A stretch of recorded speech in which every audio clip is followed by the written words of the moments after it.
I have been tasked with the insurmountable job of scanning a bunch of family slides. Now, I've already done a box, but it was all nicely organized, nothing like this. So first thing, I need to kind of organize this a little bit, and then we'll do some scanning. I've got my little Wolverine scanner, love this thing. It does negatives, it does slides, it does all sorts of formats.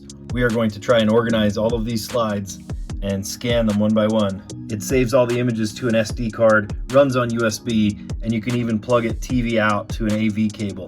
So I've got it plugged into my little screen here.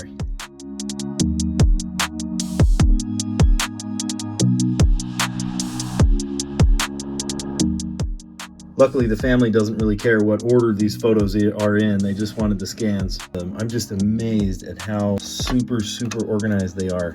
They're all perfectly written with dates. Some are black and white, some are color. Perfectly annotated with who's in the photo. Just amazing. I can't wait to see these. Film type, slide positive. Very dusty from the last set of slides.